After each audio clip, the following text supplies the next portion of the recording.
आदित्यनाथ पे कीजिए, अजमत को गाऊंगा, भारत की अजमत को गाऊंगा, प्ले कीजिए, योगी आदित्यनाथ पे कीजिए। बात नहीं रोक सकता मुझे। आपकी तरफ से कोई सवाल है तो जल्दी बताइए क्या है। मुझे लगता है ये मैच है ना पाकिस्तान में हो रहा है।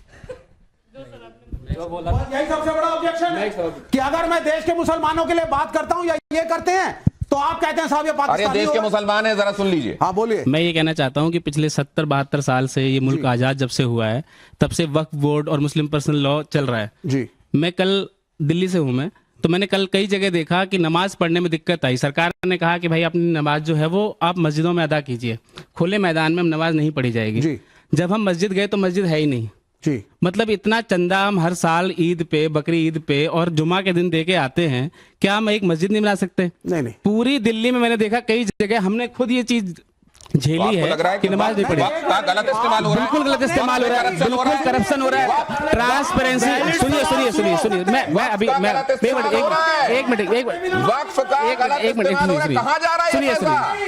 सुनिए मेरी बात सुनिए। अभी खत्म नहीं हुआ, अभी खत्म नहीं हुआ। मुसलमान को बोलने दीजिए, सुनिए। मैं डिबेट करने नहीं आया हूँ आपके साथ, मैं डिबेट करने नहीं आया हूँ आपके साथ। अपनी बात कहिए। मैं डिबेट करने नहीं आया हूँ आपके साथ। मैं ये कहना चाह रहा हूँ कि क्या ये 70 सालों में पॉसिबल नहीं था कि दिल्ली में जिस जगह मैं रहता हूँ, मैं नारायणा गांव में रहता हूँ, वहाँ एक भी मस्जिद नहीं बनी है, वक्फ बोर्ड में पारदर्शिता नहीं है, ट्रांसपेरेंसी नहीं है, वहाँ भ्रष्टाचार बैठे हुए लोग। सड़क पे नमाज पढ़ेंगे, किसी भी तरीके से पढ़ेंगे। नहीं, सड़क पे पढ़ेंगे। एक सेकंड, ये वक्फ की संपत्तियों का कितना बढ़िया इस्तेमाल हो रहा है ये आपने देखिए। अब ये भी दलील दी जाती है। एक सेकंड, अब यहाँ पर आप कंपटीशन अरे फैसला ये दलील दी जा रही है। एक सेकंड, सड़क पे नमाज इसलिए पढ़ेंगे क्योंकि सड़क पे दुर्गा पूजा के पंडाल लगते हैं। अरे तो आप ही की बात कह रहा हूँ, विवेक श्रीवास्तव, विवेक श्रीवास्तव, बात आप ही की कह रहा हूँ जी। ये जो आप कह रहे हैं जी कि हिंदू पूजा पंडाल लग सकते हैं सड़क के किनारे, मुस्लिम कांवड़िए चल सकते हैं सड़कों पर, बिल्कुल ये सब हो सकता है, लेकिन अगर वहां नमाज पढ़ ली जाए तो दिक्कत होती है। वजह क्या है? नहीं, फर्क क्या है वो भी देखिए। पड़ेगी अगर तुमने नमाज फर्क क्या है, जरा एक सेकंड जरा यहाँ पर रखिए। अच्छा चलिए, ये जो चीजें बताई जाती हैं, और मुस्लिम लीग ये कह चुके थे कि हम हिंदुओं के साथ नहीं रह सकते, एक अलग देश बना लिया। ये हिंदुओं की उदारता है कि आज भी सबसे ज्यादा मस्जिदें और मुसलमान हैं। ये हिंदुओं की उदारता है कि धर्मनिरपेक्ष संविधान है, लोकतांत्रिक संविधान है, समानता का संविधान है। ये बहुसंख्यक हिंदुओं के कारण है, नहीं तो जिन्ना जैसे कट्टरपंथियों ने तो पाकिस्तान ले लिया था, एक बड़ा हिस्सा देश का ले लिया था। तबीयत खराब हो जाएगी, तबीयत खराब हो जाए। बोलने की हिम्मत अरे क्यों बोलेंगे सरकार के खिलाफ जब सरकार सही काम कर रही है? पानी पीजिए। एक सेकंड, ये दिखाइए जरा, यहाँ रखिए क्विकली। क्या फर्क है जरा दिखाता हूं। धर्म संकट में इनमें से कौन सी जानकारी सही है? अब जरा ये देखिए, ये तौल दिया जाता है ना एकदम से, सबको एक तराजू में डाल दो। अब जरा देखिए, यहां कांवड़ यात्रा का मार्ग पहले से तय होता है, इसकी परमिशन ली जाती है, किस रास्ते से, रूट तय होता है, और ये सही है कि नहीं है फैज साहब इसको बताते जाएंगे। ऐसा होता है फैज साहब? बिल्कुल होता है। दुर्गा पूजा, गणेश पूजा पंडाल में पहले परमिशन ली जाती है, सड़क किनारे निर्माण, और अगर कहीं मान लीजिए जैसे बड़ा गणेश कहीं लाल बाग का राजा बैठे, उसके लिए स्पेशल परमिशन ली जाती है, और जब एडमिनिस्ट्रेशन परमिशन देता है तब वो होता है। होली टोली लगातार रंग लगाते हुए अपना आगे बढ़ती रहती, किसी एक जगह पर स्थायी नहीं हो जाती। और सड़क पर नमाज आप ये भी बताइएगा सही है कि नहीं है। ना परमिशन, ना सूचना, सड़क पर जाम। इसकी परमिशन जो आखिरी वाला है ना, इस्लाम भी नहीं देता है और भारत का कानून भी नहीं देता है कि सड़क को आप 5-10 मिनट तक पूरी ब्लॉक करके रखें। ये अपराध की श्रेणी में आता है। तो ये और ऐसा करना इस्लाम के तहत अनैतिक है, गैर इस्लामिक है। किसी को तकलीफ पहुंचाकर इबादत करना इस्लाम इसकी शिक्षा नहीं देता। तो इस्लाम के अनुरूप ये ठीक नहीं है। अरे छाती फट रही है, छाती फट रही है उधर। छाती तो फटेगी ना, सच्चाई सुन के क्यों नहीं फटेगी छाती? सच्चाई बोलो, झूठ की राह पे चलने वालों, सच बोल के दिखाओ तो कोई बात बने, और आईना तोड़ने से क्या फायदा, दाग चेहरे के मिटाओ तो कोई बात बने। लेकिन सुने नहीं तो खेली जाएगी। अगर आपको मुमताज जी, ये देखिए, अरे सेवई बहुत खा लिया है आपने ईद में। एक सेकंड शांत रहिए। पाकिस्तान ले लिया था, इस्लामिक राष्ट्र बना दिया, अफगानिस्तान ले लिया था,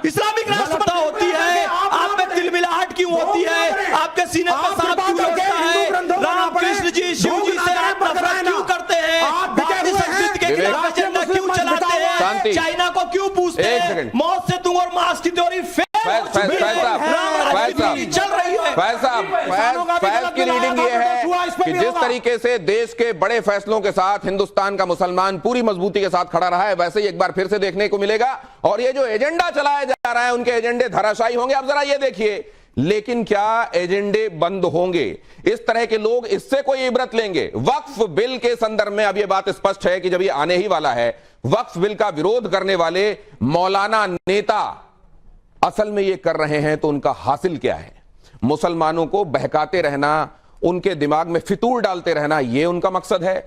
मुसलमानों को असल में बचाना चाह रहे हैं वो किसी आने वाली बड़ी विपदा से, या अपनी दुकान बंद होने की परेशानी सबसे ज्यादा है, बस इसी बात का शटर गिर जाएगा, यही होने वाला है। क्या है ये सबसे बड़ी चिंता? क्या है?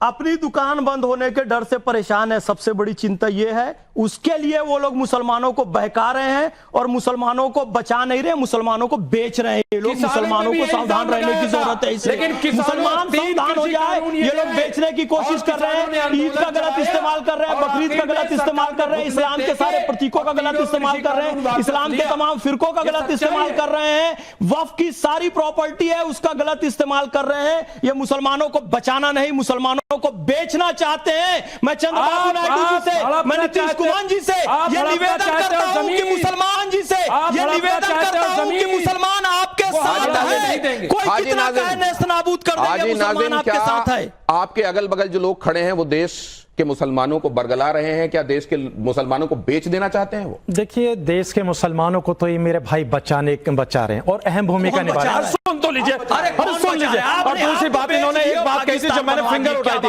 इन्होंने कहा था भगवा जिंदाबाद। हाँ, इन्होंने कहा भगवा जिंदाबाद। इंदिरा गांधी ने कहा 1976 में कि वक्फ में सुधार आना चाहिए। सच्चर कमेटी कह चुकी है कि भाई इसका कुछ करो। कितनी बड़ी प्रॉपर्टी, इतनी बड़ी प्रॉपर्टी के बावजूद बस चंद पैसा आता है, बाकी सब हजम कर लिया जाता है। मुसलमानों की बेवाओं के लिए, पसमानदाओं के लिए, पिछड़ों के लिए क्या किया जा रहा है वो आपको नजर नहीं आ रहा है? हाँ दिनेश जी, देखिए आपके इस सवाल के जवाब में देखिए मैं ये कहना चाहता हूं कि आश्रम की जमीनों का भी थोड़ी सी जांच होनी चाहिए, मठ की भी जमीनों की थोड़ी सी जांच होनी। अपने दामन पे दाग है ना, उसको आपको पता है नाजिम, आपको पता है किसी आश्रम बताइए और आपको अधिकार है कोर्ट जाने का, यहाँ ट्रिब्यूनल से आगे नहीं जा सकते। आश्रमों की जांच करनी चाहिए ताकि पता चले। अब जरा ये देखिए, अगला सवाल देखिए धर्म संकट में, बहुत जल्दी से प्लीज। वैसा इधर देखिए, वक्फ बिल पास हो गया तो क्या हो जाएगा? मुस्लिमों के साथ इंसाफ होगा? ये मौलाना गदर काट देंगे? देख रहे हैं आप, वो कृषि कानून की बात कर रहे हैं। राहुल अखिलेश पास होने ही नहीं देंगे, इस तरह के लोग पास नहीं। राहुल अखिलेश, अरे आप कैसे वामपंथी हैं? होने देंगे सर? इसमें तो आपके किसी नेता का नाम भी नहीं लिखा है। इंडिया अलायंस है ना? हाँ। इंडिया अलायंस देखिए, जिंदाबाद। राहुल अखिलेश पास नहीं होने देंगे ये कहना गलत है, क्योंकि रामविलास नीतीश जी, पासवान जी और चंद्रबाबू नायडू जी और मोदी जी और तमाम नेता मिलकर इसे पास करके रहेंगे जैसे पहले के कानूनों को पास लेकिन किया। इनकी उम्मीद इसी पर टिकी हुई है कि नीतीश कुमार बदल जाएगी, चंद्रबाबू नायडू, उधर जीतन राम मांझी, चिराग पासवान, इनकी सुनेंगे, अपने कोएलिशन की नहीं सुनेंगे। कोएलिशन की ही सुनेंगे, मुझे पूरा। और मैं यहां से भी अपील कर रहा हूं ना, ये ना पढ़े लिखे से दूर रहें, पढ़े लिखे लोगों के साथ आए। पढ़ा लिखा समझदार मुसलमान उनके साथ में है और बाकी मुसलमान भी इनके साथ में हैं, इसलिए इनके बहकावे में ना आए। ये असदुद्दीन ओवैसी प्ले कीजिए प्लीज। असदुद्दीन ओवैसी क्या कह रहे हैं, जरा उसको सुनिए। और चंद्रबाबू नायडू, नीतीश कुमार, चिराग पासवान और जयंत चौधरी, याद रखो, हम कभी भी तुम्हारी इस चीज को माफ नहीं करेंगे। तुम हमारी शरीयत पर हमला जो करने की इजाजत बीजेपी को दे रहे हो, अगर ये चारों बोल दे कि बिल नहीं लाना चाहिए तो बिल नहीं आएगा, मगर तुम बीजेपी को इजाजत दे रहे हो हमारी मस्जिदों को, वक्फ को खत्म करने का।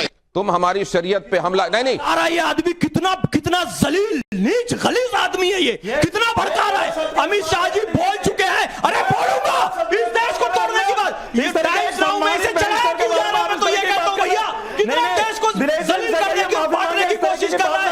एक भी मस्जिद नहीं छीनी जाएगी, एक भी बैरिस्टर को इस तरह की बात नहीं करें ना, बैरिस्टर को इस तरह के मुझे आइए अरे आप पीस पार्टी में, आप पीस पार्टी में में, पीस पार्टी, आप पीस पार्टी में आइए, नहीं चलेगा, ये नहीं चलेगा। नहीं, एक बात साहब, चिल्ला चोट में, अरे रुक जाइए, अरे एक सेकंड चला रहा है,